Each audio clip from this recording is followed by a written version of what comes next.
বাংলাদেশে কাউকে যদি জিজ্ঞাসা করেন বাংলাদেশের বেস্ট টুরিং বাইক কোনটা, এনি ডে যে কেউ আপনাকে সিবিএক্স এর নাম বলবে। ইয়েস, হোন্ডা CB150X বাংলাদেশের বেস্ট টুরিং বাইক।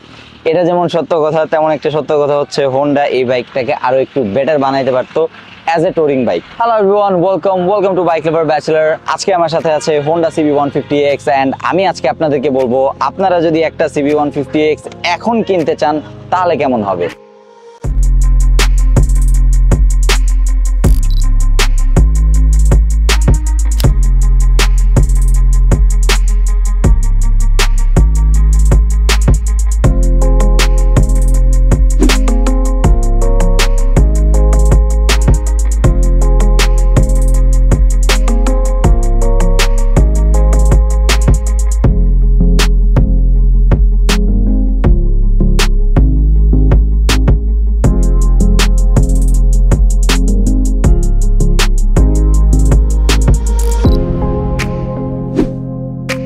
ফার্স্টে যে জিনিসটা দিয়ে শুরু করব, যে জিনিসটা এই বাইকের ক্ষেত্রে একটা বড় ডিসঅ্যাপয়েন্টমেন্ট ছিল, সেটা হচ্ছে এই বাইকের টায়ার। এই বাইকে এখন আপনারা দেখতে পারতেছেন অফরোড টায়ার লাগানো আছে, অফরোড গ্রিপের মানে ডুয়েল পারপাস টায়ার যেটাকে বলে লোকজন আর কি। এই বাইকের সাথে কোম্পানি থেকে স্টক আসে IRC road winner tyre and ওটা হচ্ছে একটা কমপ্লিট অন রোড টায়ার। ওইটা একটা CBR এ দেওয়া হয়, ওইটা একটা R15 এ দেওয়া হয়, ওই সেম টায়ার CB150X এও দেওয়া হয়। এই জিনিসটা একটু চেঞ্জ করা দরকার ছিল, যেহেতু হোন্ডা একটা অ্যাডভেঞ্চার বাইক হিসেবে এই বাইকটাকে তৈরি করতেছিল। এই বাইকের টায়ারটা ডুয়েল পারপাস টায়ার দেওয়া দরকার ছিল। এইটা একটা বিগ ডিসঅ্যাপয়েন্টমেন্ট যে হোন্ডার একটা অ্যাডভেঞ্চার বাইক, হোন্ডা কিন্তু ওয়ার্ল্ড ওয়াইড সব থেকে পপুলার ব্র্যান্ড বলতে পারেন আপনি বাইক ব্র্যান্ডগুলোর মধ্যে। ওরকম একটা ব্র্যান্ডের অ্যাডভেঞ্চার বাইকের সামনের টায়ার ডুয়েল পারপাস না দিয়ে অন রোড টায়ার দেওয়া, এটা একটু ডিসঅ্যাপয়েন্টিং। এরপরে সেকেন্ড ডিসঅ্যাপয়েন্টমেন্টের কথা যদি বলি, তাহলে এই বাইকে ইনবিল্ট কোনো ক্র্যাশ গার্ড দেওয়া হয় না। এই যে বড় ক্র্যাশ গার্ডটা দেখতেছেন, এটা সম্পূর্ণ বানিয়ে নেওয়া। আপনি যদি মার্কেটে অন্য বাইক দেখেন, যেমন ধরেন অ্যাডভেঞ্চার বাইকের মধ্যে মার্কেটে আরেকটা বাইক আছে, সেটা হচ্ছে লিফান কেপিটিতে আপনি দেখবেন যে ক্র্যাশ গার্ডটা ইনবিল্ট আসে কোম্পানি থেকে। তো এই বাইকে কোনো ক্র্যাশ গার্ডই আসে না, একদম সিম্পলি এইভাবে আসে। ক্র্যাশ গার্ডটা যদি কোম্পানি থেকে দিয়ে দিত তাহলে ওই জিনিসটার R&D আরও একটু বেটার হইতো। মানে ক্র্যাশ গার্ডের উপরে যদি হোন্ডা R&D করতো ওই জিনিসটা আরও একটু বেটার হইতো। এই ক্র্যাশ গার্ডের থেকে হোন্ডার বানানো ক্র্যাশ গার্ড এনি ডে বাইকের জন্য সেফ হইতো, রাইডারের জন্য সেফ হইতো। এরপরে যদি আরও একটা ডিসঅ্যাপয়েন্টমেন্টের কথা বলি, তাহলে এই যে এটা দেখতে পারতেছেন, এই বাইকে ব্যাগ লাগানোর জন্য পিছনে ক্যারিয়ার আছে একটা অ্যান্ড দুই পাশে আপনার গার্ড আছে, ব্যাগ যাতে চাকার দিকে বা এক্সস্টের দিকে না যায়, এরকম কোনো কিছু কোম্পানি থেকে হোন্ডা দিয়ে দেয় না। এই দুইটা যে জিনিস, প্যানিয়ার লাগানোর যে বা সাইড ব্যাগ স্যাডেল ব্যাগ লাগানোর যে জায়গাটা, এটা যে কোম্পানি থেকে দেয় না, এটা স্বাভাবিক বিষয়, এটা কোনো কোম্পানি থেকে অ্যাডভেঞ্চার বাইকে দিয়ে দেয় না। বাট এই যে পিছনে একটা র্যাক কিন্তু অন্য অ্যাডভেঞ্চার বাইকগুলোতে কোম্পানি থেকে দিয়ে দেয়। তো এইটারও পিছনে একটা র্যাক যদি কোম্পানি থেকে দিয়ে দিত তাহলে দেখা যেত ওটার ফিট অ্যান্ড ফিনিশার একটু ভালো থাকতো। এগুলো পরে বানায় নিতে হয়, আলাদা করে ইনস্টল করে নিতে হয়, যে এটার মোটামুটি ভালোই খরচ পড়ে যায়। এই পার্টটা এই দুইটা পার্ট পরে লাগানো, তো এগুলোর মোটামুটি ভালো একটা কস্ট চলে আসে। তারপরে টায়ারটা চেঞ্জ করা, আপনি এই বাইকটা যেই পারপাসে কিনবেন ওই পারপাস যদি আপনি পুরাটা কভার করতে যান তাহলে দেখা যাবে আপনার এখানে অফরোড টায়ার লাগাতেই হবে। এগুলো কিছু বাড়তি খরচ এই বাইকে। তো এই জিনিসগুলো যদি হোন্ডা করে দিত তাহলে আমরা দুই দিক দিয়ে সুবিধা পেতাম। এক হচ্ছে কস্ট কিছুটা কম পড়তো এবং দুই হচ্ছে আপনার কোয়ালিটিগুলো আরও একটু বেশি ভালো হতো। বাদ বাকি সবগুলা দিক দিয়ে এটা একটা পারফেক্ট অ্যাডভেঞ্চার বাইক অ্যান্ড এইটা বাকি সব পারপাস সার্ভ করবে, যেই জন্য এটাকে বানানো হয়েছে। যেমন ধরেন আমি যদি এটার সিট হাইটের কথা বলি, তাহলে সিট হাইটটা যেরকম আছে এটা একটা অ্যাডভেঞ্চার বাইক হিসেবে মোটামুটি ভালোই। আপনি 5 ফুট 7-8 ইঞ্চি হলে আরামসে বসতে পারবেন। এরপরে যদি হ্যান্ডেলবার পজিশনের কথা বলি, তাহলে এখানে লম্বা একটা রেজার আছে অ্যান্ড এই রেজারের জন্য হ্যান্ডেলটা মোটামুটি ভালোই উঁচু।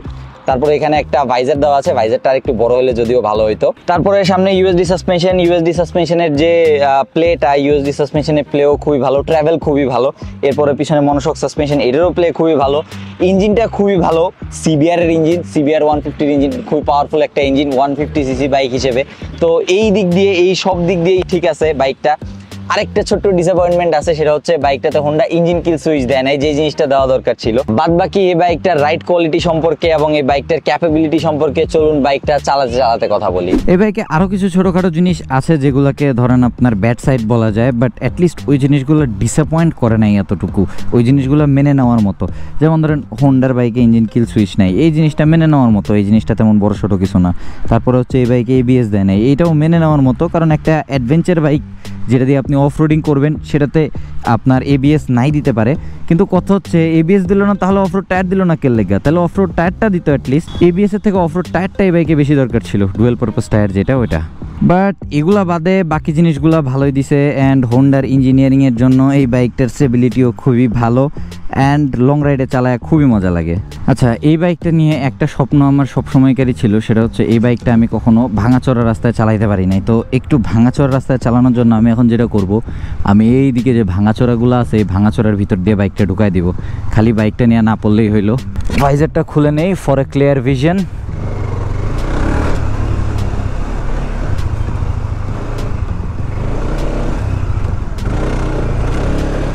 যাক, উঠে যায় সব জায়গা দিয়েই, মানে আপনি যা যা করতে চান এই বাইকের সাথে সবই করতে পারবেন। লাগাই দিলাম। হ্যাঁ, এই বাইকটা দিয়ে আপনি যা যা চান মোটামুটি সবই করা যাবে।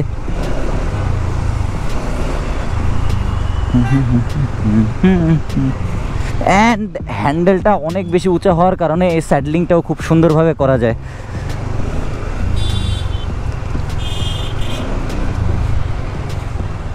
বাট এখানে বালি আছে, আর এই বালিতে এই বাইকটা তেমন একটা ভালোভাবে স্টেবল থাকে না সাসপেনশনের জন্য। সাসপেনশনটা অনেক বেশি সফট, এই জন্য হচ্ছে বালিতে বাইকটা তেমন একটা বেশি স্টেবল থাকে না।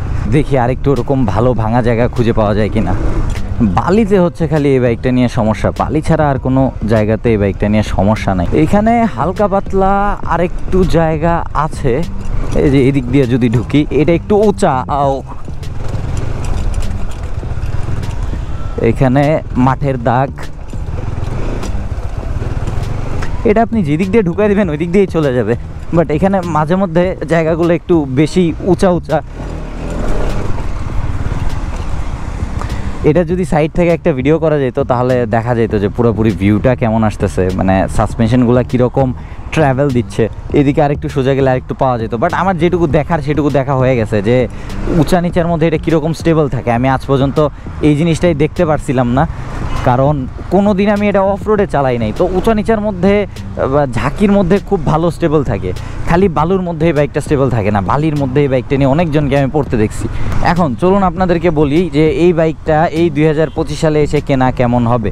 ওয়েল, এই বাইকটা বাংলাদেশে মার্কেটে ঢোকে 2022 সালের দিকে। অ্যান্ড 2022 সালের দিকে এই বাইকটার প্রাইস ছিল 4,50,000 টাকার মতো। এখন ওই প্রাইসটা মেবি 6 লাখ টাকার কাছাকাছি। তো আপনি যদি এখন আমাকে জিজ্ঞাসা করেন যে 6 লাখ টাকা হিসেবে এই বাইকটা কেমন হবে, তো 6 লাখ টাকা হিসেবে ইটস ওভার প্রাইসড। 4.5 লাখ টাকা হিসেবে যদি বলেন, 4.5 লাখ টাকা হিসেবে অনেকের কাছেই দাম বেশি। বাট 4.5 লাখ টাকা হিসেবে যারা এই বাইকটার প্রাইস বেশি মনে করে, তারা হচ্ছে এখন শুধুমাত্র বাইকের চেহারা আর দাম দেখে। ক্যাপাবিলিটিস বা ওইটার পিছনে যে R&D কস্ট আছে, ওইটার পিছনে যে আপনার ইঞ্জিনিয়ারিং আছে, ওইটার দামটা বুঝে না। অ্যান্ড তারপরে এখন যে ইনফ্লেশনের জন্যও দাম বাড়ছে, এই জিনিসটা তো অনেকেই মানতেই চায় না। তো 4.5 লাখ টাকা যদি এখনও থাকতো এই বাইকটার প্রাইস, তাহলে 4.5 লাখ টাকা it was a very good option as a touring bike. And এই বাইকটার সবথেকে বড় সুবিধা যে জিনিসগুলো, সেগুলো হচ্ছে এতদিন পর্যন্ত তো আমাদের দেশের লিমিটেশন ছিল 165 সিসি পর্যন্ত লিমিটেশন।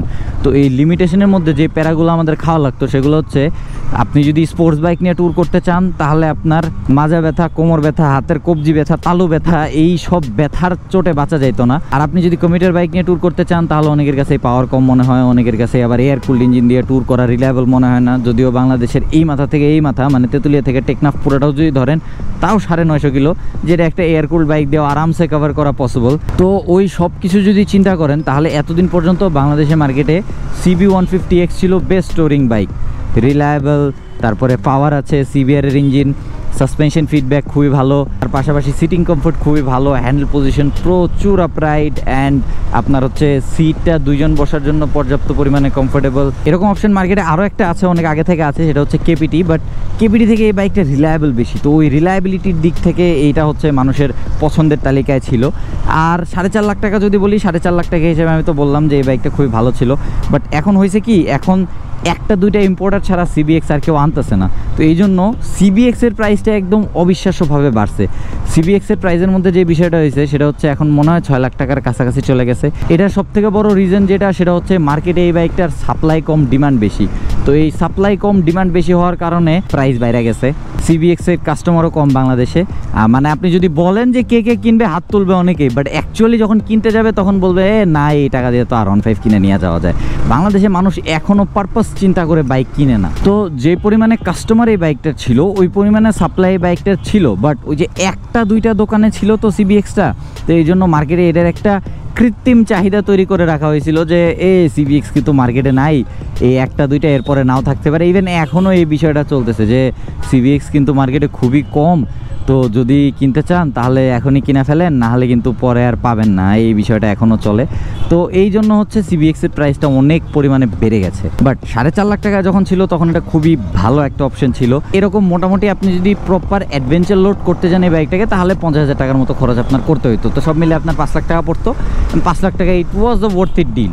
বাট এখন বাইকের দামই 5 লাখ টাকার ওপরে, মেবি 5.5 বা 6-এর মধ্যে হবে। ওই টাকা দিয়ে CB150X কেনা আমার কাছে কেন জানি মনে হয় যে না, এতটা ওয়ার্থ ইট না। স্পেশালি এখন সিজি লিমিটেশন বাইরে গেছে, তো এখন দেখা যাবে হাতে অনেক অপশন আছে। আচ্ছা, এই ছিল CB150X নিয়ে ছোটোখাটো একটু কথাবার্তা যে এখন কিনবেন কি না। আশা করি বুঝতে পেরেছেন এখন কিনবেন কি না। সো চলুন এখন ভিডিওটা এখানে এন্ড করি। That's it for today. Thanks for watching. See you in the next one. Till then, stay subscribed. Do what helmet, ride safe, and keep watching. Bike lover, bachelor. Thank you.